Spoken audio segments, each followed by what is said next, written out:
एक तरफ इन कंपनियों का बाजार भी खत्म हो जाएगा, उनकी ताकत भी कमज़ोर हो जाएगी, और दूसरी तरफ हमारे लोगों को कैंसर जैसी गंभीर बीमारियों से बचने का रास्ता भी खुल जाएगा। माताओं के शरीर में ये जो जहर आ गया है दूध के रूप में, ये भी कम होता चला जाएगा। और एक सबसे आखिर में जो बड़ा काम होगा वो ये कि सारे भारत देश में जब ये खेती में क्रांति आ जाएगी तो बड़ा सवाल पैदा होगा वो ये कि क्या बिना यूरिया बिना डीएपी उत्पादन हो पाएगा। क्योंकि हमारे देश में ये जहर बेचने वाली कंपनियों ने एक कुतर्क फैला रखा है कि यूरिया डीएपी के बिना तो उत्पादन हो ही नहीं सकता। मैं आपको विनम्रतापूर्वक एक जानकारी देना चाहता हूँ। इस भारत देश में बहुत सारे जागरूक किसान पिछले 15 सालों में ऐसे निकले हैं जिन्होंने अपने खेत में यूरिया डीएपी डालना बंद कर दिया, जिन्होंने एंडोसल्फान मेलाथियान पैराथियान डालना बंद कर दिया, जिन्होंने लिंडेन एलडी कार्ब जैसे खतरनाक जहर डालना बंद कर दिया। ऐसे हज़ारों किसान हैं और उनकी करीब 20 लाख एकड़ ज़मीन पर बिना यूरिया बिना डीएपी अनाज पैदा हो रहा है, बिना किसी जहर के, बिना किसी कीटनाशक और जंतुनाशक के सब्जियां पैदा हो रही हैं, फल पैदा हो रहे हैं। 20 लाख एकड़ में खेती भारत में हो रही है। सबसे ज़्यादा ये खेती महाराष्ट्र में हो रही है, कर्नाटक में हो रही है, आंध्र प्रदेश में हो रही है, तमिलनाडु में हो रही है, केरल में हो रही है, मध्य प्रदेश में हो रही है, छत्तीसगढ़ में हो रही है, अब तो झारखंड बिहार में भी शुरू हो गई है। हज़ारों किसान लग गए हैं और उन किसानों का अनुभव ये कहता है कि यूरिया डीएपी से वो जितना पैदा करते थे उससे ज़्यादा पैदावार उनकी बिना यूरिया बिना डीएपी से हो रही है।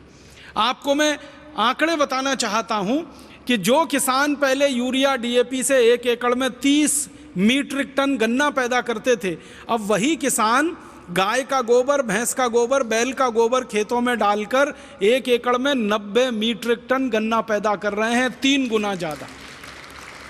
जो किसान पहले यूरिया डीएपी से 1 एकड़ में 15-20 क्विंटल तक गेहूं पैदा करते थे, आज वो गाय के गोबर, बैल के गोबर, भैंस के गोबर का उपयोग करके 1 एकड़ में 25 से 30 क्विंटल गेहूं पैदा कर रहे हैं, ठीक दुगना। जो किसान पहले 2 से 2.5 क्विंटल कपास पैदा करते थे 1 एकड़ में यूरिया डीएपी से, आज वो 7 क्विंटल कपास पैदा कर रहे हैं बिना यूरिया बिना डीएपी के। गेहूं ज़्यादा हो रहा है, धान ज़्यादा हो रहा है, गन्ना ज़्यादा हो रहा है, सब्जियां भरपूर हो रही हैं, फल भरपूर हो रहे हैं। तो ये सबसे बड़ा झूठ है जो पिछले 40-45 साल इस देश में फैलाया गया कि उत्पादन सिर्फ यूरिया डीएपी से ही बढ़ सकता है। उत्पादन बिना यूरिया बिना डीएपी के भी बढ़ता है।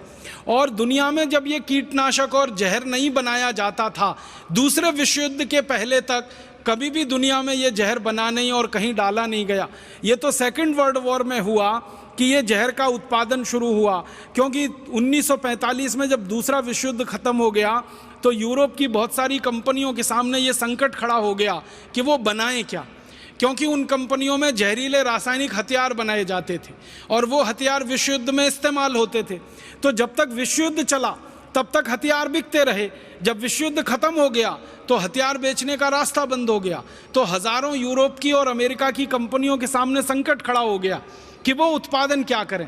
तो फिर उन कंपनियों ने रास्ता निकाला कि जिन कारखानों में हथियारों का उत्पादन होता है उन्हीं कारखानों में जहरीले रासायनिक चीज़ों का उत्पादन करके urea DAP LD carb lindane के नाम पर दुनिया भर में बेचा जाए। आप सभी जानते हैं, विज्ञान आपने पढ़ा है, रसायन शास्त्र के बारे में थोड़ा तो आप सभी जानते हैं। वो ये कि जिन रसायनों से रासायनिक हथियार बनते हैं युद्ध लड़ने के लिए, उन्हीं रसायनों से यूरिया डीएपी बनता है खेतों को बर्बाद करने के लिए। जिन रसायनों से रासायनिक जहरीले हथियार बनते हैं केमिकल गैसेस के नाम पर, केमिकल बॉम्ब के नाम पर, उन्हीं जहरीले रसायनों से ये लिंडेन एलडी कार्ब जैसे जहर, एंडोसल्फान जैसे जहर बनते हैं जो खेतों में डाले जाते हैं। माने मूल रसायन एक ही है जिससे आप रासायनिक हथियार बना लो और युद्ध में इस्तेमाल कर लो, या जिससे यूरिया डीएपी और पेस्टिसाइड इंसेक्टिसाइड बना लो और खेतों में इस्तेमाल कर लो। तो मूल रसायन बनाने वाली यूरोप और अमेरिका की जो कंपनियां थी उनका ये षड्यंत्र था कि सेकेंड वर्ल्ड वॉर खत्म हो गया 1945 में, तो उन कंपनियों को क्या करना। तो उन्होंने कहा कि चलो अब ये काम करना। तो किसानों के माध्यम से उन्होंने इस काम को आगे बढ़ाया और सबको मूर्ख बनाकर और झूठ बोलकर सारी दुनिया में ये मौत का व्यापार फैलाया। अब हमको ये बात अगर समझ में आ गई है तो हम इस मौत के व्यापार को बंद कराएं, और इस मौत के व्यापार को पहले अपनी धरती से बंद कराएं, फिर अपने पड़ोसी देशों की धरती से बंद कराएं, और फिर दुनिया की धरती से इस मौत के व्यापार को बंद कराएं। क्योंकि सबको जिंदा रहने का उतना ही अधिकार है जितना इन कंपनियों के मालिकों को आलीशान तरीके से जीवन बिताने का अधिकार है, वैसे ही गरीब से गरीब किसान को जिंदा रहने का अधिकार है।